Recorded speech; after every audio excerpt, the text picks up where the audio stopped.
Marine reacts to SCP Confinement, Episode 4, also known as The Girl in the Iceberg, by Lord Bung. As always, I'm going to be linking the original video and channel down in the description below, so go ahead and make sure that you check them out. Alright, so just a little background if you didn't see the parts 1, 2, 3 that I saw originally. We had this guy named Connor, who's essentially one of the safer SCPs that the SCP Foundation actually is able to work with, and he doesn't really cause so much issues. And there's a couple more SCPs that are also in there with him, and they help in the ways that they can. Connor seems like he would be taking some of the more dangerous tasks just because he seems to have a form of immortality, where if he dies, the body just immediately comes back. Haven't really found out why this is or what kind of helps him do this, but obviously I have learned as well from the comments that this isn't meant to be 100% like Lord or just like SCP background in general. This is more like a funny way to look at it, kind of like just a little TV show. So I'm not gonna take it 100% serious in terms of really analyzing everything, because some of the things in here could possibly not even be applicable to the SCP like documents that you would see. But I loved episodes 1, 2, 3, and excited to see what 4 is gonna bring. But before we get into the actual video, don't forget to like, subscribe. Really does help me out a lot. Hit that notification bell right there. That way you get notified every time I do upload. Sometimes uploading twice a day. Usually working on them in the mornings and releasing them in the late afternoon until the evening. So that way when you get off work, you can enjoy these videos at your leisure. And if you're curious to see what videos are going to be coming up next, check the description down below. You're going to see a little list of about 5. From top to bottom, that's going to be how I view them. Also, feel free to comment any recommendations that you may have, SCP or otherwise. Like right now, I'm getting into the Warhammer 40k universe, so I'm going to try to be including at least one video from them on every single top 5. That way I can kind of get the ball rolling in that universe as well and get to learn more, because I heard that it's insane and it's just a big giant rabbit hole. So I'm excited to start going through that as well. But without further ado, let's go ahead and take a look at SCP Confinement Episode 4, or The Girl in the Iceberg, and see what it's all about.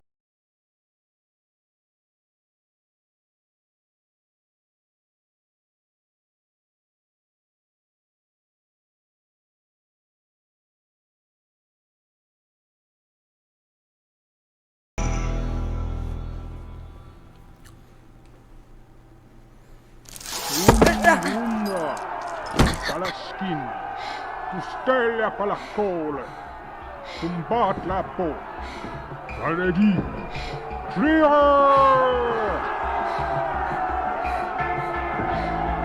Parabo, Galefa, Kunskaida, Ragnia! And I don't know who that was or why I have that dream so often. Whoa. Yeah. I remember one dream I had. Huh. He actually gets weed. I mean, technically in the first episode, they threatened to take away his weed, so yeah, okay. It's pretty big though. Where Bigfoot could talk. And his entire species used to rule over us. And now they want to take over the world again. I remember that from the Bigfoot one. Although that seems a little simplified. That's dumb. Is 420J not... Okay, so I feel like this would be so interesting to see if they poke fun of other SCPs. the fattest blunt you've ever smoked? This is the only blunt I have ever smoked in all...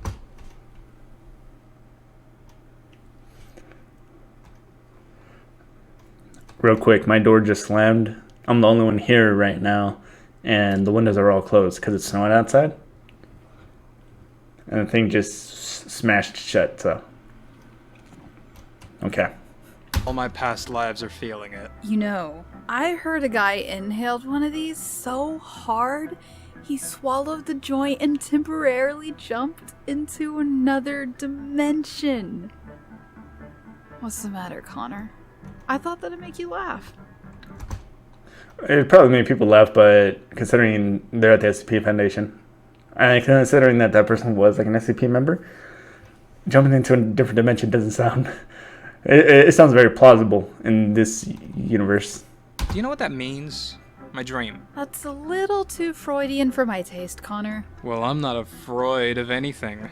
Oof. Oh, wow. That one hurt. The boy is you, and the priest is the Foundation. There, boom. Too obvious. You've been here since you were 3, right? What else did you ever have to worry about other than being hacked, slashed, and drawn in quarters for 19 years? I don't know. The day the Foundation told me that I had a mom? That kind of bummed me out for a while. Then I got over it when I started masturbating. Ooh. Those two things aren't connected. Mr. Connor. Oh, look at this. What do we got? We got the possessive mask, a little reference. What does this look like? Is it 096 in the back? And a little slime monster that I've been hearing about. Interesting. Report to General Marcus in Psych Wing, Sector 5 immediately. Oh my god, he's going to kill me. Probably twice if I'm late. Bye, Nat. Love you. Oh, wait. Okay.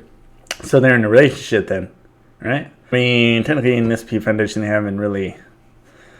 I mean, obviously, I can't take this, like these types of episodes, like very seriously as far as the lore, just because this is more like just for like funnies, right? Just had to keep reminding myself, because otherwise I start trying to dig in deep, and a lot of it's just not even really mentioned in documents. It's just for the show, so I have to keep that in mind. But technically, being a Thomule, dating, or I don't know if dating, maybe just like messing around with someone who actually works with the Foundation. You're late, Connor. Sorry, sir. What's the matter with your eyes, boy? I was up all night reading. Sir. Reading what? Words, sir. At ease, soldier. Now I'm about to brief you on your mission. If you choose to accept it, not that it matters, since you have no choice. You really like making that joke, sir. The next 24 hours of your life will be unforgiving. It will involve traveling across national borders and making contact with a previously unknown hostile entity. And furthermore, you are 1/4 Eskimo on your mother's side, correct? I don't know. Well, according to the DNA swab you took 4 weeks ago, you share ancestry with the Eskimo people of Nunavut, Canada. This is crucial to the mission. Oh, well, I guess so, sir. But I think they prefer being called Inuits, not Eskimos. Oh, you're only a quarter, get over it. We head out in 10 Oh, God. minutes.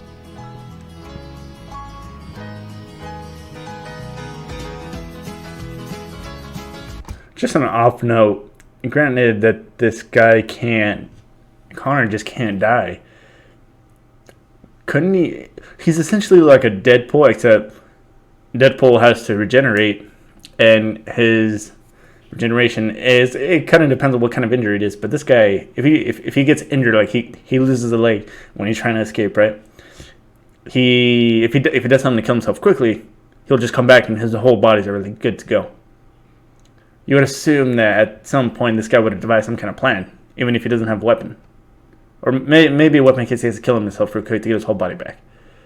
It'd be interesting to see if in these episodes they actually have him try an escape attempt. I know he's terrified right now to do that, but it'd be interesting to see. Kind of like character development. There's a road I'd like to tell you about. Lives in my hometown. Lakeshore Drive, the road is Must be a great view out there, sir. Oh, it is, Mr. Connor. That mountain looked like a breast, doesn't it, Lieutenant? Sure does. It's to protect normalcy, soldier. What if the van crashes and people see your regenerative ability? They already believe in ghosts, aliens, and resurrecting Jews, sir. We can't hide them all, Connor. We can't hide them all.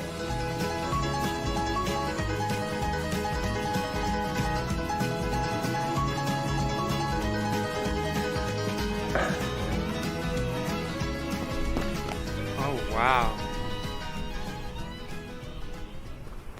Yeah, I know, it's pretty miserable. Dr. Marlowe's in there. Oh, and he's currently possessed by a ventriloquist dummy. It's a little jarring, but Marlowe's the best marine biologist. I also realized if they don't want just SCP Foundation in general, I mean, and this is also going back to other SCP videos that I've seen, they plastered their logo. I mean, I understand for identification amongst themselves, considering the manufacturing, but it's also a dead giveaway to people that are coming by. But then again, these are like in reclusive locations, so just a thought. Just in North America, so we can't afford to fire or kill him. Good luck, soldier. Hey, is this the right place? Whoa, hey there, guy. I'm Dr. Marlowe, and this is my lab assistant, Dinkelman. Hey. You must be the test dummy from the States. Oh, sorry, mind my wording. Look at me calling you the dummy, right? I know this is a little odd to look at, a little unusual. Alright, so real quick, I think I've heard Dr. Marlowe's name come up in a recommendation. I believe, or it was a Marshall. I wrote it down either way, so I don't know if this is the same one that somebody recommended. If not, I'm gonna have to go back and double check. There's some water on the floor, the bookshelves unorganized, there's a human arm up my rectum, but trust me, we are professionals and this is a serious research facility.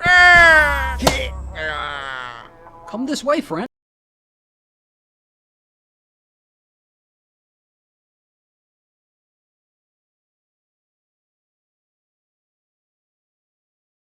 Distinct species of hostile aquatic predators supernaturally piloted by a female of Inuit descent. She seems to really enjoy sinking vessels and feeding their occupants to her porpoise friends. The only people who ever survive these attacks are sailors and fishermen of Inuit descent, like yourself. We're going to need you to make proper contact with her. I feel like they're using him more for his abilities rather than his background, as far as his ethnicity. Sing her a song. She might get Inuit.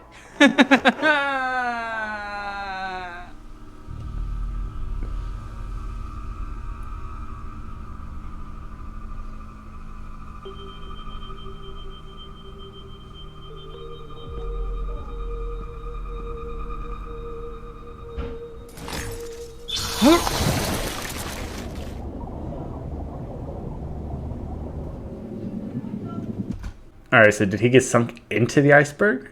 Or is he, like, underneath the whole entire thing right now? And he's just in the regular ocean? Because it said that it's something that could be piloted, as far as the iceberg is concerned, but I don't know yet.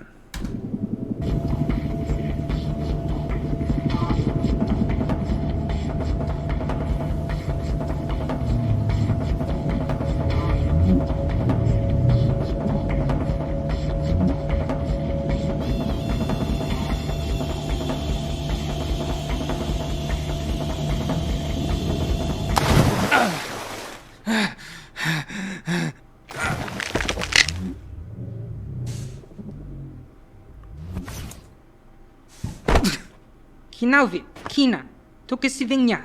Excuse me? But you are Inuk, like me. A quarter, yeah, but I don't speak it. Are you a spirit? Are those hands or are those look like flippers? It looks like her hands were cut off. Psh, I don't know. I was sent here to ask questions, like, what's the deal with the ethnic cleansing? It's not ethnic cleansing. They do not ask for permission to hunt. Now I ask. Oh, okay. What are you doing here? Oh boy. Well, there's this foundation of people who like to capture and learn about things that fall out of the norm, And you're one of them? God, you're worse than Ferdinand. Yes, but I also work with them. You are submitting to their demands, like a sled dog? I prefer the term lab rat. Wait, no, I don't. It doesn't matter. Point is, I have no choice. This is all I can do. The sooner you can answer my questions, the sooner I can leave you alone to look for your fingers. Okay, I forgot the questions. What are you doing here? It seems like even Connor himself knows that he's pretty much at this point kind of like a little slave, right? I mean, he said lab rat, so obviously he seemed a little concerned just about the wording, but it seems like not only is he aware, and he says that he has no choice, which kind of in a sense, yeah, but he has a lot more chances than probably other SCPs as far as escaping. It's kind of interesting to see. I feel like we just need a little more background on him to kind of like get what his entire story is. I was escaping from my father. He wanted me to marry a man named Aguta. This man looked just like you. Very handsome. Bit weird, but thanks. But I did not want to marry. I did not want to do many things, my father said. My father discovered that Aguta was an evil spirit. We rowed away to escape him, but I fell into the ocean. When I clung to the side of the boat, my father cut my fingers off. Ouch. Guess he really hated spirits. I mean, he must have known you'd become this iceberg whale goddess, right? The last thing he would do was give me my freedom. It was my will that kept me alive all of these years. My parents were underprotective of me. I'm curious to know how long she's been doing this for, though. And by that I mean they weren't there. Foundation told me that my mother abandoned me in an empty parking lot. No note or whatever. Just left me there in the back seat of an old car, roasting away. Some poor old lady found a car full of dead babies one afternoon, and that's when the Foundation got me. From what I've learned about my cellmates and feel-good Lifetime dramas, the ultimate goal of a parent is to keep their child safe and happy, even if they're dicks about it. That's what he was told. Doesn't mean that that's what happened, especially with the SCP Foundation. Could you comb my hair? You got a comb? Yeah, his funeral was okay. Not the best one I've been to this month. No, he's the guy that confused 173 for 096. How the fuck do you have a signal up here, Philip? Look, something's coming. Just a bird, not even a cool one like an ostrich. Well, I've got nothing better to do. Don't waste your ammo, Lieutenant. Careful, Gary, it might have a sharp beak. Hold on, one second. It's those little quips like that that really sell this for me. Go on, get. Oh no! Somebody pull that off me!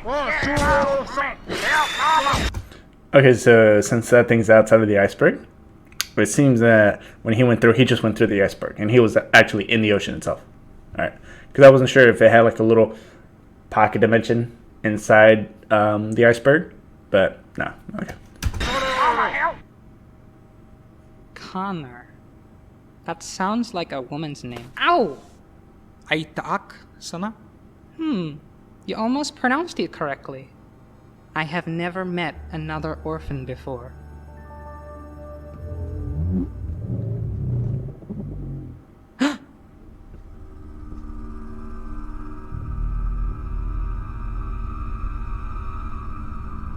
Khanipit sana. Takuna khanakani. Akavani. Sana. I want to be alone. I'm not your wife anymore. I did not come here for that.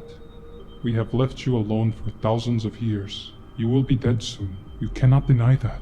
And when So it's thousands of years. that hour comes, your father has asked me to take you to him in the afterlife, So he could control me there too? so he could tell you how proud he is of you. He cut off my fingers. Yeah, well, dads be like that. He knew that you had a will strong enough to defy death itself, unlike him. He needs you. You don't have to answer his call, but Take me to him. Lee.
Minute. Didn't really have too much to say. I honestly, it was pretty funny. I like the general guy. He was throwing his little quips here and there, and the ending was just kind of it felt very abrupt. But I mean, that's just my opinion. And I'm excited to see, because we saw Connor as a little kid. We didn't really get too much information, but very curious about his background and see like, did his mother really abandon him, or was she taken out by the SCP Foundation because maybe they were on the run, right? And obviously he was too young to understand this. And yeah, just curious to really see like how this is going to go on. and just see like kind of what are the scenarios, what are their SCPs Connor's going to be dealing with in the future. And it also seems like he's got a little bit of a relationship going with Dr. Powers, I believe her name was, or his psychologist, it seems. So it's good to see that. I mean, because he's always seemed kind of down. He seemed very monotone. Granted, given his background, it's a pretty sad character. But now it just seems like he's probably going to get some human affection, and I'm excited for it. But that's going to go ahead and do it for this video. Don't forget to like, subscribe. It really does help me out a lot. Hit the dislike button if you didn't like it. Helps me improve the channel. If you're curious to see what videos are going to be coming up next, check the description down below. You're going to see a list of about 5. From top to bottom, it's going to be how I view them. But until then, I'll see you all in the next video. Bye.